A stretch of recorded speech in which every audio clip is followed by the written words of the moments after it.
Meus irmãos, muita paz. Que Jesus os abençoe. Vocês sabem que o próximo sábado é o dia de entregar feirinhas dos idosos. E nós estamos precisando de muita coisa. Eu gosto de pedir e gosto de receber. Mas fico mais feliz quando vejo a fisionomia de um idoso recebendo sua feirinha. Com certeza vocês não faltarão. Que Jesus abençoe a todos e muita paz.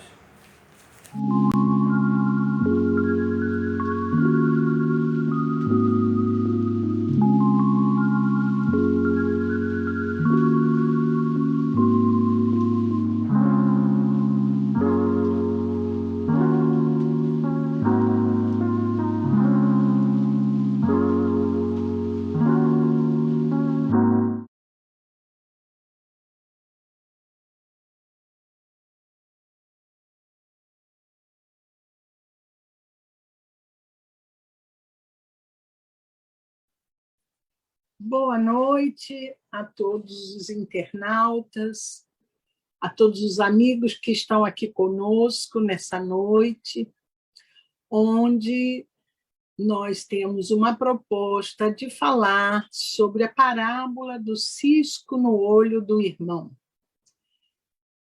Antes de começarmos, vamos fazer a nossa prece inicial, rogando a Jesus as vibrações mais positivas para todos nós que aqui estamos, para que possamos compreender a sua mensagem, Divino Mestre, e que ela possa criar ressonância em nossas almas, que nós possamos refletir sobre os seus ensinamentos para nos melhorarmos. Rogamos a ti, Mestre querido, por todos aqueles nossos irmãos que horas encontram-se em sofrimento, em dor, em desespero, em solidão, que não são poucos, são muitos. Que a tua luz e a tua bênção se estendam sobre eles.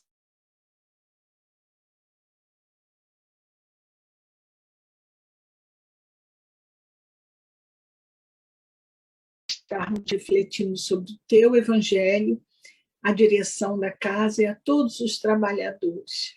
Esteja conosco, Mestre querido, hoje e por todo sempre. Assim seja.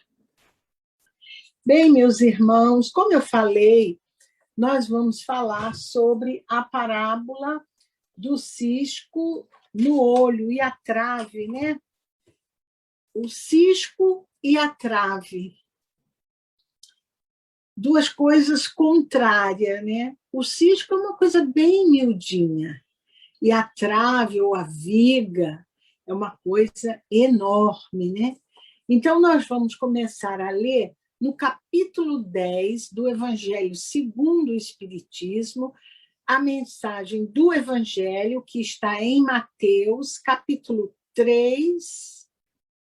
7, me perdoem, capítulo 7, versículo de 3 a 5. Está no Novo Testamento, lá no livro de Mateus. E o item 10, que é a mensagem de Kardec. Então, vamos ler. Por que vês o cisco no olho do teu irmão, e não percebes a viga no teu olho? Ou como dirás a teu irmão, deixa que eu retire o cisco do teu olho, e eis a viga no teu olho? Hipócritas, retirai primeiramente a viga do teu olho, e então verás em profundidade para retirar o cisco do olho do teu irmão. E aí Kardec começa fazendo um comentário. Mas antes disso, vamos contextualizar essa história. No Evangelho do Novo Testamento, da tradução de Haroldo Dias Dutra, essa é uma das proibições de Jesus. São 3 proibições. 2 proibições, as 2 primeiras proibições estão no capítulo 6. A primeira proibição é: não entesourei para vós tesouros sobre a terra, onde a traça e a corrosão consome, e onde os ladrões arrombam e roubam. Entesourai para vós tesouros no céu, onde nem a traça, nem a corrosão consome, e onde os ladrões não arrombam e nem roubam. Pois onde está o teu tesouro, aí está o teu coração. Essa é a primeira proibição de Jesus.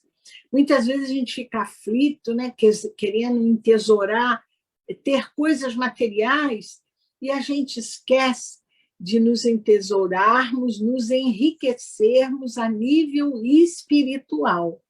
Sempre lembrando que Jesus, ele falava ao Espírito encarnado. Então, ele está falando ao Espírito, à divindade que somos. Aí, por isso, às vezes, a gente tem dificuldade de compreender.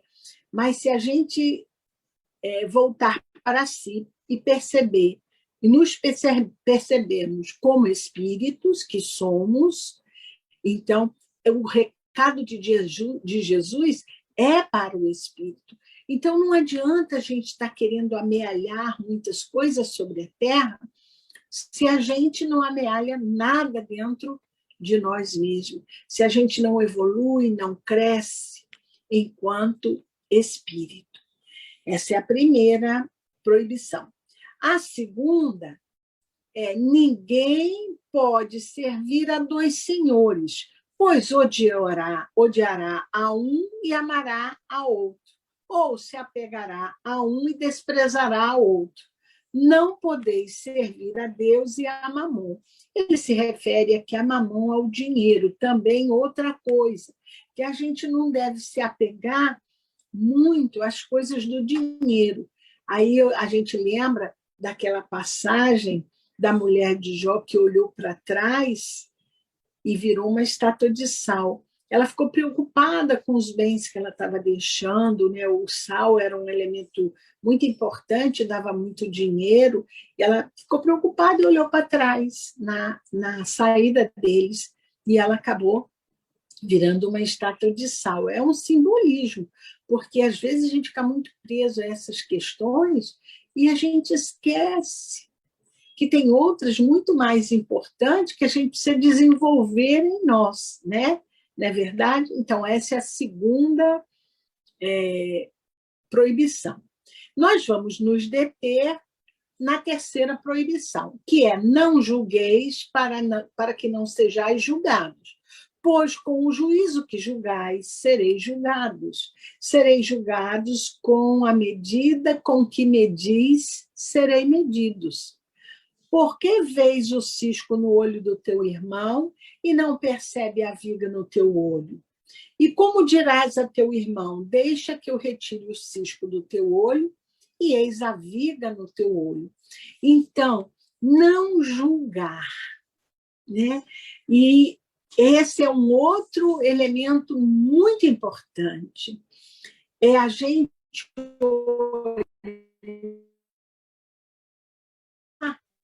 o outro, além, às vezes a gente só olha, e pela atitude do outro, nós julgamos, nós emitimos parecer, nós emitimos sentenças, e à medida que a gente julga, também a gente vai ser julgado.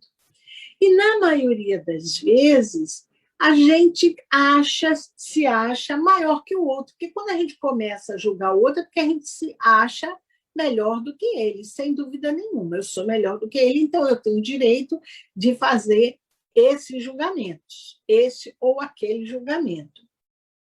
E é interessante como Jesus traz o exemplo de um cisco no olho comparando com uma viga, duas coisas completamente antagônicas. O cisco é bem pequenininho, um cisco.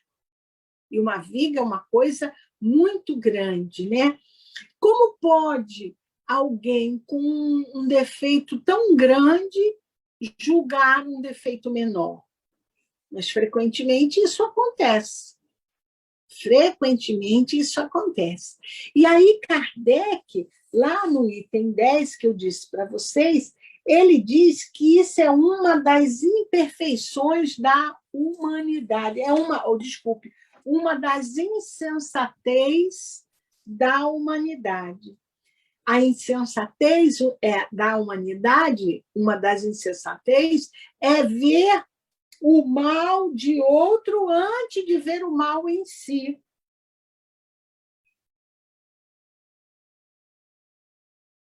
Como é que a gente pode ver o mal no outro e não ver o mal em si? A pergunta do mestre, quando ele diz, não percebes a viga no teu olho? Ele leva a nos acordar para a necessidade da nossa educação, para descobrirmos o que somos realmente. Quem sou eu? E no livro, no Evangelho, no Livro dos Espíritos, na questão 919, diz assim: qual o meio prático mais eficaz que tem um homem de se melhorar nesta vida e resistir ao arrastamento do mal? E a resposta é: um sábio da antiguidade vos disse, conhece-te a ti mesmo. É o meio mais prático e mais eficaz para o homem se melhorar, para o homem se conhecer. A necessidade do autodescobrimento, né? A gente precisa se autodescobrir. E esse autodescobrimento é dia a dia, momento a momento. E isso vai fazendo com que a gente vai evoluindo, né? Quando a gente vai percebendo que somos capazes de fazer determinadas coisas que a gente acha que não faria, mas naquele momento a gente faz. Então, essa necessidade dessa viagem interior, dessa viagem para dentro de você mesmo, para o seu autoconhecimento, ela é muito necessária, porque também nós vamos perceber o quanto é importante a gente se autoconhecer, a gente se amar. Lembra quando fizeram a pergunta para Jesus qual é o maior dos mandamentos? Ele disse: amar a Deus sobre todas as coisas, de todo o vosso coração, de todo o vosso entendimento, de todo o vosso espírito, de toda a vossa alma. E amai ao próximo como a ti mesmo. Então, para amar ao próximo, eu preciso me amar.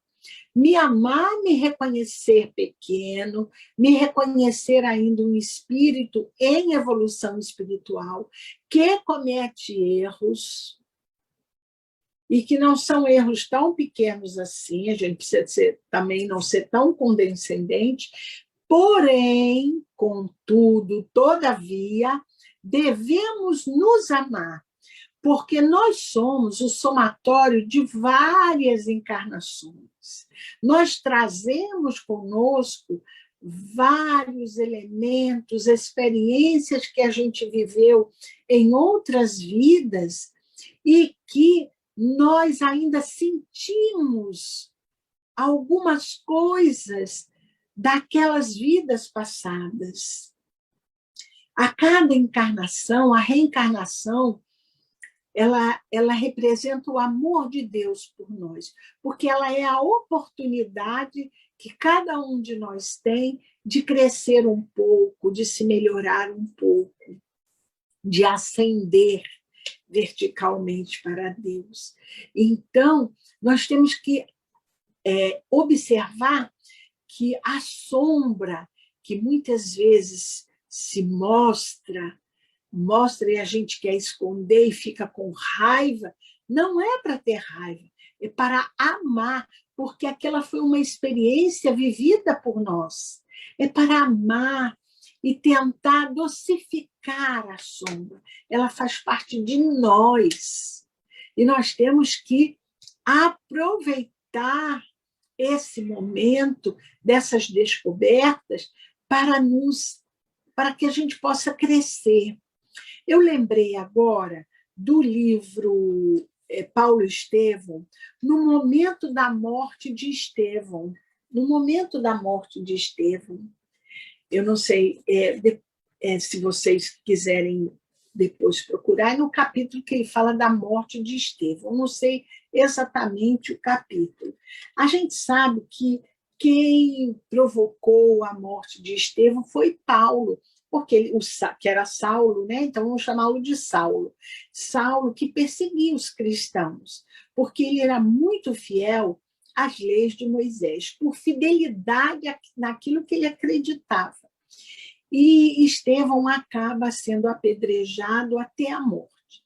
Nesse apedrejamento, Saulo convida a sua noiva para ir a esse espetáculo, que era muito importante para ele. Mas ela, desculpa, ela não participou. E depois que ela chegou, que ela observou o moribundo, que ela viu que aquele moribundo era Jaziel, o irmão dela, que estava ali. Que agora ele tinha o nome de Estevão, né? Porque ele se transformou, mesmo porque ele precisava se resguardar para que não fosse capturado, então ele adotou o nome de Estevão. Então, na hora da morte dele, ele ainda preocupado com a irmã, ele perguntou, ele fez assim: com quem eu te deixarei? E aí ela falou assim: esse é meu noivo, Saulo, o algoz dele, né? Apontando para Saulo. E sabe o que Estevão disse? Estevão já estava ligado ao Cristo, e ele disse assim: Cristo o abençoe, ao algoz. E olha como Estevão enxergava, via Saulo, que naquele momento ele ainda era Saulo. Não tenho no teu noivo um inimigo, tenho um irmão. Saulo deve ser bom e generoso. Defendeu Moisés até o fim. Quando conhecer a Jesus, servi-lo-á com o mesmo fervor. Sê para ele a companheira amorosa e fiel. Veja, ele tinha todos os motivos do mundo para apontar os erros de Paulo. Mas ele reconheceu que Paulo errava porque ele não conhecia Jesus, mas que ele sabia ser fiel, que ele foi fiel a Moisés, ele fazia pelas leis mosaicas.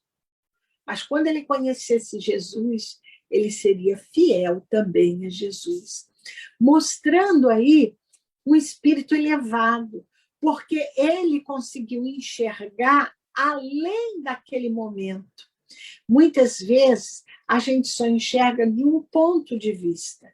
Então a gente faz comentários duros, muito ruins sobre aquela pessoa que comete determinado erro.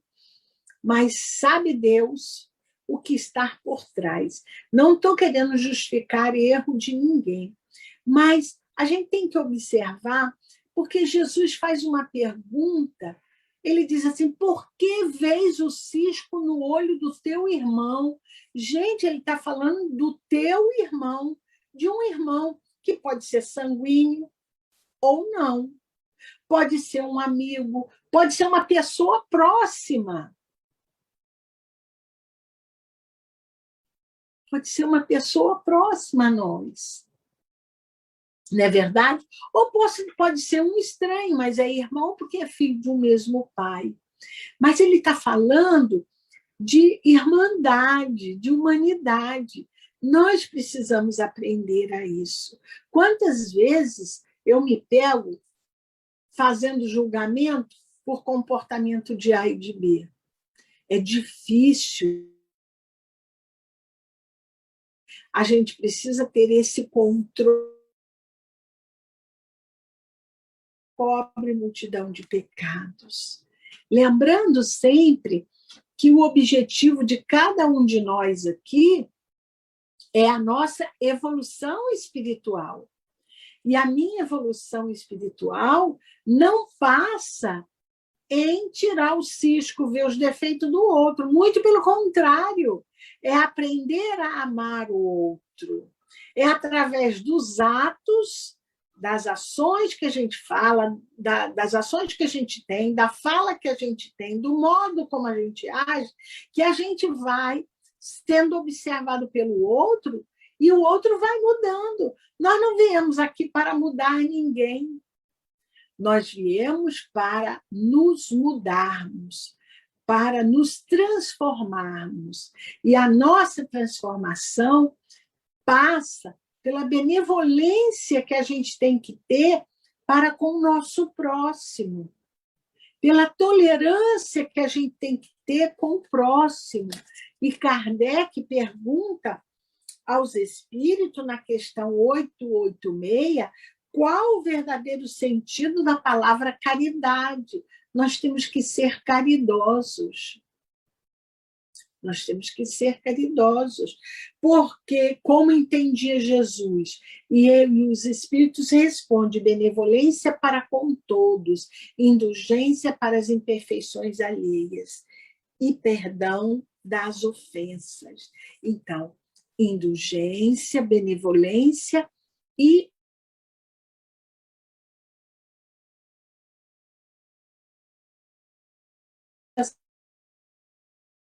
mesmo modo que eu quero ter indulgência, que eu quero que as pessoas tenham indulgência para com os meus erros, eu devo tê-los para com os outros. Com a mesma medida que medis, será medidos, disse Jesus. Então, nós temos que aprender. E se por acaso essa coisa ainda mexe muito com a gente, nós não precisamos ficar desesperados. Nós vamos, dia a dia, pedindo ajuda aos espíritos amigos, ao nosso anjo guardião, tendo leituras boas, para que essa transformação ocorra em nós. Porque nós temos que ter tolerância conosco também, lembrar sempre que a gente está vindo de muitas outras reencarnações e a gente traz essa bagagem. Então, às vezes, a gente foi um julgador muito forte, muito ruim em outras vidas, e a gente ainda traz isso conosco. E a gente tem que mudar, tem que transformar. Essa é a oportunidade, esse é o momento agora. A gente lembra também de Paulo, né, naquela carta aos Coríntios, que ele diz que mesmo que ele falasse a língua dos anjos, mesmo que ele tivesse o dom da profecia, mesmo que ele pudesse fazer tudo, desse tudo o que ele tem aos pobres, se ele não tiver caridade no sentido de amor, nada ele seria, nada teria importância. Então, o exercício da caridade requer de nós uma tolerância, uma benevolência, uma capacidade de perdão, para que a gente exerça essa caridade e amor, compreender o outro como a gente gostaria que fôssemos compreendidos. Então, Jesus chama a atenção que nós precisamos nos educar. Nos educar. Descobrir no outro o que somos. Normalmente, aquilo que a gente critica no outro é porque aquilo é um reflexo nosso e a gente não aceita. Então, a gente critica no outro.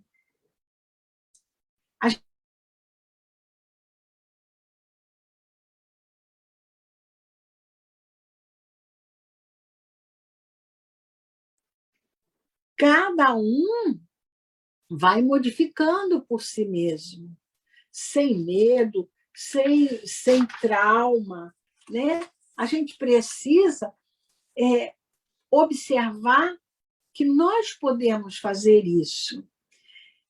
Lá em Mateus capítulo 22, capítulo 6, versículo 22, Jesus fala assim: a candeia do corpo é o olho.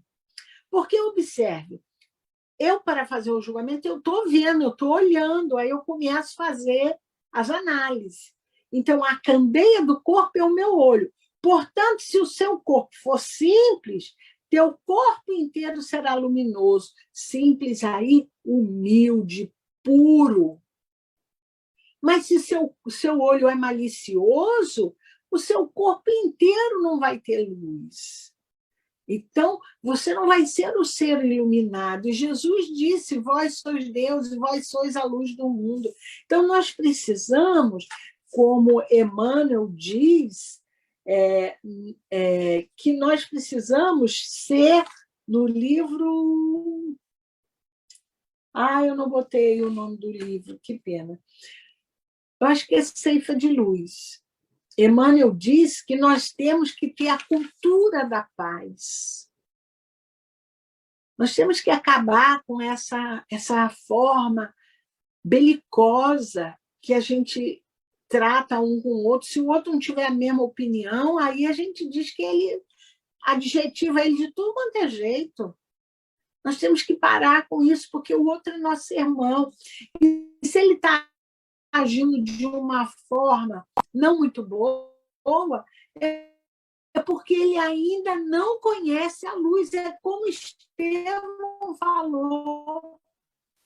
A partir do momento que Emmanuel fala que na cultura da paz a gente deve saber respeitar as opiniões alheias, como desejamos seja mantido a respeito dos outros para com os nossos.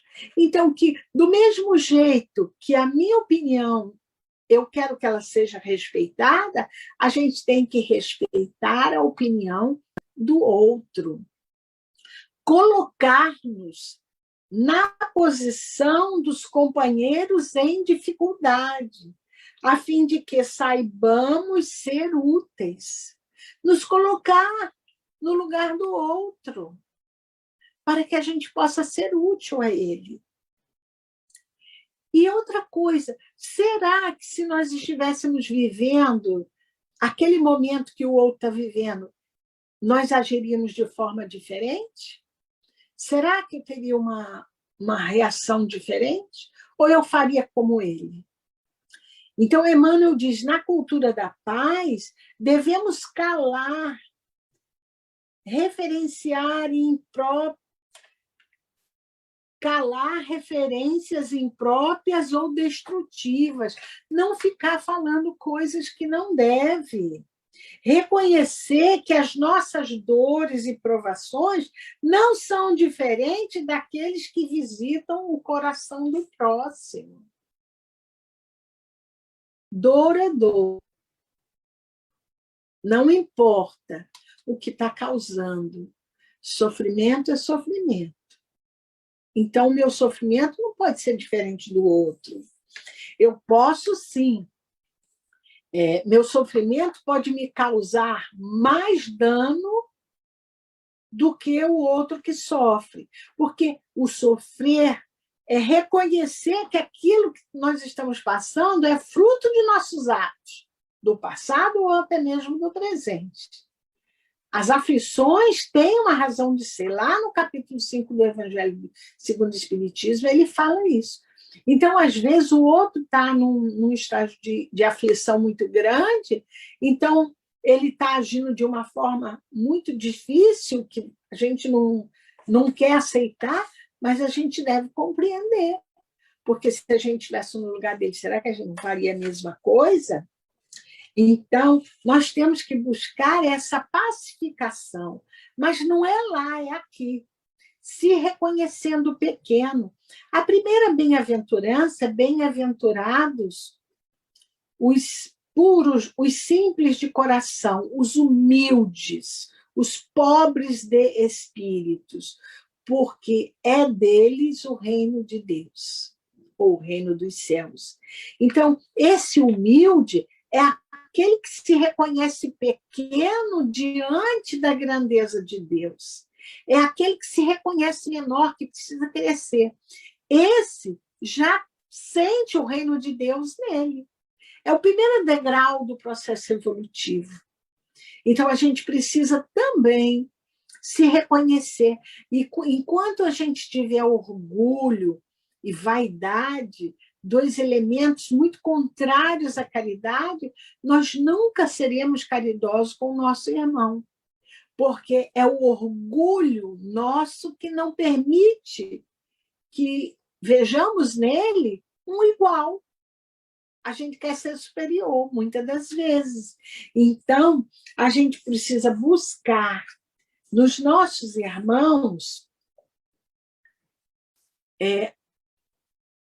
a experiência que ele deve ter tido, assim como eu também tive. Então, meus irmãos, quando Jesus diz, não julgueis, para que não sejais julgados, porque é a lei de causa e efeito. Tudo que nós fazemos não fica em branco, não fica. Tem uma reação contrária. Com o juízo com que julgais, sereis julgados também. E tereis a mesma medida com que medistes. Jesus não estava falando uma bobagem, é uma verdade. Jesus estava falando a nós, espíritos encarnados, e nós precisamos compreender isso.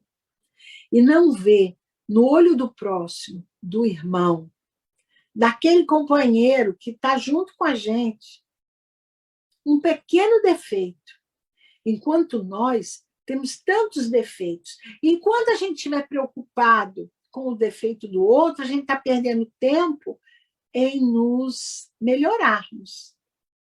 A gente precisa fazer essa avaliação diariamente. Santo Agostinho fazia isso diariamente, passava em revista, toda noite, em revista, o dia dele.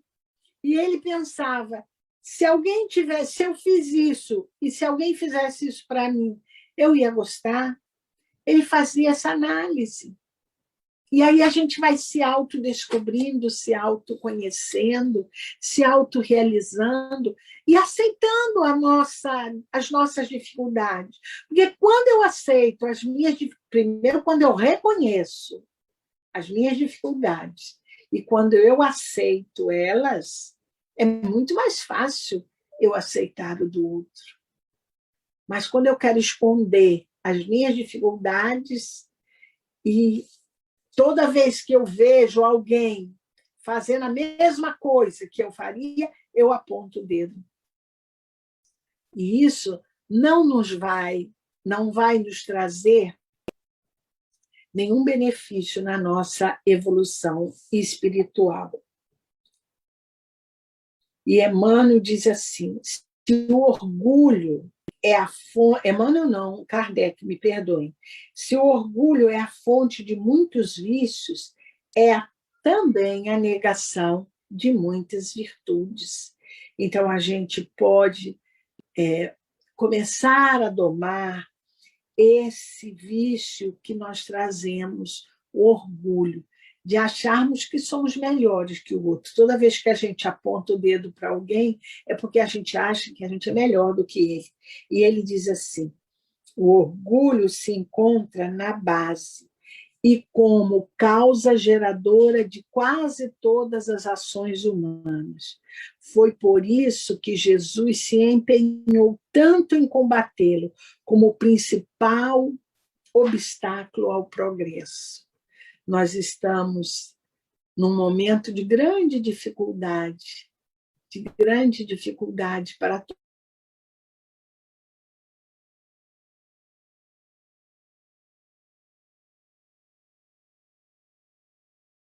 para que a gente possa evoluir, para que a gente possa crescer. Essa é a expectativa de Jesus para nós. E Deus sabe que nós vamos conseguir. Nós é que, às vezes, Achamos que não vamos conseguir, mas nós vamos conseguir sim.